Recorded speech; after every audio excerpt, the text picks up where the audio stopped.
विपक्ष भाजपा को लेकर अक्सर एक कहावत कहता है, भाजपा में हो जब तक आप तो दूध के धुले हो। जैसे ही भाजपा का साथ छोड़ा, आपका काल उसी दिन से शुरू हो जाता है और ऐसा हुआ। जी हाँ, मध्य प्रदेश श्योपुर की विजयपुर विधानसभा सीट से विधायक मुकेश मल्होत्रा की विधायकी पर अब बड़ा खतरा मंडराने लगा है। अब सवाल बन गया है कि मुकेश दोबारा विधायक बन भी पाएंगे या फिर विधानसभा सीट जीतकर भी हार जाएंगे, वो अपनी सीट को गवा देंगे। क्या रामनिवास रावत के चुनाव ना जीतने के बावजूद भी उनको ये विधानसभा सीट मुफ्त में मिल जाएगी? कई अगर मगर है, लेकिन एक लड़ाई है जो अब हाई कोर्ट से निकलकर सीधा सुप्रीम कोर्ट के दरवाजे तक पहुंच गई है। दरअसल मध्य प्रदेश हाई कोर्ट की ग्वालियर खंडपीठ के फैसले को चुनौती देते हुए अब कांग्रेस के मुकेश मल्होत्रा सुप्रीम कोर्ट पहुंच गए हैं। जानकारी के लिए बता दें कि हाई कोर्ट ने मुकेश मल्होत्रा का निर्वाचन शून्य घोषित कर दिया था। अगर सीधे साफ शब्दों में कहा जाए तो विधानसभा के उपचुनाव में मुकेश मल्होत्रा को 1,04,69 वोट मिले थे, जबकि भाजपा के पूर्व वन एवं पर्यावरण मंत्री रामनिवास रावत को 69,105 वोट मिले थे। कुल मिलाकर बात की जाए तो 7,000 के लगभग वोटों के अंतर से रामनिवास रावत को हार का सामना करना पड़ा था। लेकिन हाईकोर्ट के फैसले के बाद मुकेश मल्होत्रा का जो जीत का आंकड़ा था वो शून्य कर दिया गया, जिससे उनके पास फैसले के अनुसार कोई भी वोट नहीं बचा। और इसी फैसले से रामनिवास रावत के विधायक बनने की चर्चा अब जोरों पर होने लगी, जिसको देखते हुए ही अपनी लड़ाई जीतने के लिए मुकेश मल्होत्रा ने अब फैसले के खिलाफ सुप्रीम कोर्ट में अपील दाखिल कर एक बड़ी चुनौती दी है। सुप्रीम कोर्ट में जस्टिस जेबी पारदीवाला और जस्टिस केवी विश्वनाथन की बेंच मुकेश मल्होत्रा की अपील पर सुनवाई करेगी। तारीख तय नहीं है। अब जहां मुकेश विधायकी वापस मिलने का दावा कर रहे हैं, तो इसी बीच मुकेश का बचाव करने के साथ साथ जीतू पटवारी ने भी भाजपा पर बड़ा हमला बोला है और प्रदेश में अपनी सरकार बनने का दावा भी किया है। दूसरी बात, एक जो पंचायत का अध्यक्ष ना बने है, जरा उठो अपने अपनी जगह, कौन कौन बने हैं जरा सगड़ा ही आगा हो या लाइन से हो। सगड़ा ही जो पंचायत सरपंच ना, जो पंचायत अध्यक्ष ना बने सगड़ा आगा हो, आओ जरा आओ। आज मगा भाषण आई आओ, आगा हो आगा हो। ऊपर है जो सगड़ा, ऊपर है जो सगड़ा, ऊपर है जो। चलो भैया तम सगड़ा नीचे उतरो, नहीं तम बैठे आओ, तम आप लोग नीचे है जो, अभी तमार बुलाऊंगा नीचे आओ। हाँ कोई बात कोई बात। सगड़ा भैया जो अध्यक्ष है वो जो हो, नहीं तो सगड़ी भीड़ जाए जो मंच भड़र करे जाए। नीचे बैठी जाओ, नीचे बैठी जाओ, सगड़ा बैठी जाओ जी का जगह में। आप कहाँ का गांव का बने हैं अध्यक्ष दादा?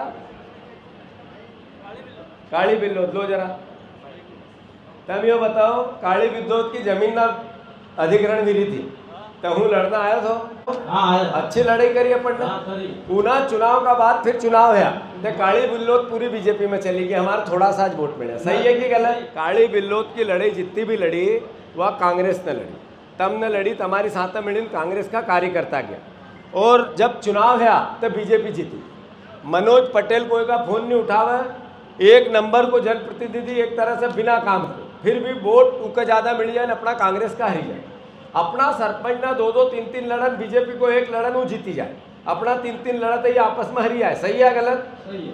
तो संगठन की ताकत कहीं है, इको हूँ एहसास कर रही हो तमार सबका कि सरपंच है। अभी वोटर लिस्ट जब चुनाव आओ वो जब चेक कराएंगे तो फिर भारतीय जनता पार्टी 10%, 15% वोट बढ़े ले तमार वहाँ झरे देगा।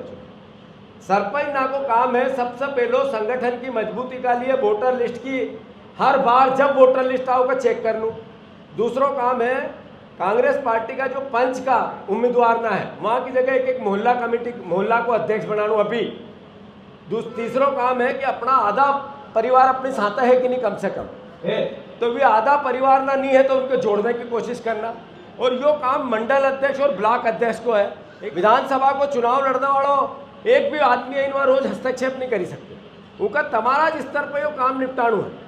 तो इना हिसाब से जैसा अभी मोती सिंह पटेल का कहाँ अपन यो कर दो वो कर दो वो कर दो तैयार रहे, पर अल्टीमेटली कब तक कौन तैयार रहेगा जब तक संगठन तैयार नहीं होगा। तो संगठन का तैयार करने की प्रक्रिया बहुत गंभीरता से अपना सबका करनी है। गौरतलब है कि श्योपुर जिले के विजयपुर विधानसभा से कांग्रेस विधायक मुकेश मल्होत्रा ने बड़ी जीत दर्ज की थी, जिसके बाद परिणाम से पहले मध्य प्रदेश सरकार में मंत्री बनाए गए रामनिवास रावत, जो ज्योतिरादित्य सिंधिया के समर्थकों में से एक माने जाते थे, उन्हें पद से इस्तीफा देना पड़ा था। इसके बाद भाजपा उम्मीदवार रहे रामनिवास रावत ने ही हाईकोर्ट की ग्वालियर खंडपीठ में एक याचिका दायर की थी, जिसमें कांग्रेस प्रत्याशी मुकेश मल्होत्रा पर नामांकन में गलत हलफनामा देने का आरोप लगाया गया था। आपको बता दें कि इसमें कहा गया था कि मुकेश मल्होत्रा ने चुनावी हलफनामे में उन पर दर्ज 2 अलग अलग अपराधों का ब्यौरा छुपाया था। इसी को आधार मानकर उनके प्रतिद्वंदी रामनिवास रावत ने हाईकोर्ट में याचिका दायर की थी। मामले की सुनवाई करते हुए हाईकोर्ट ने पूर्व मंत्री रामनिवास रावत की याचिका को स्वीकार किया और उनके आरोपों को सही पाने के बाद विजयपुर विधानसभा उपचुनाव में जीते मुकेश मल्होत्रा के चुनाव को रद्द कर दिया था और बीजेपी प्रत्याशी रामनिवास रावत को विजेता घोषित कर दिया था। अब देखना होगा कि हाईकोर्ट के अपने ही फैसले पर स्टे लगाने के बाद और सुप्रीम कोर्ट का रुख करने के बाद क्या मुकेश मल्होत्रा को विधानसभा सीट वापस मिल पाएगी या फिर नहीं, क्योंकि ये एक बड़ा सवाल बन जाता है। देखा जाए तो मुकेश मल्होत्रा बीजेपी से निकलकर कांग्रेस में आए हैं और रामनिवास रावत कांग्रेस से निकलकर बीजेपी में गए हैं। ये दोनों ही चेहरे अपने दलों को बदल कर गए हैं और बड़ी जिम्मेदारियों के साथ नजर आए हैं और बड़ा फर्क देखने को मिला है। जो बीजेपी से कांग्रेस में गया, बीजेपी उस पर बड़ा एक्शन लेने के लिए, विधायकी छीनने के लिए कोर्ट का सहारा लेती है, तो वहीं कांग्रेस से बीजेपी में गए रामनिवास रावत को बिना चुनाव जीते हुए मंत्री बना दिया जाता है। यहाँ तक कहा जाता है कि रामनिवास रावत, जैसा शुरुआत में कहा गया कि ज्योतिरादित्य सिंधिया के समर्थकों में गिने जाते थे, लेकिन अब समर्थकों में है नहीं, क्योंकि माना जाए जब ज्योतिरादित्य सिंधिया बीजेपी में आए थे तब रामनिवास रावत उनके साथ नहीं है, उन्होंने साफ इनकार कर दिया था।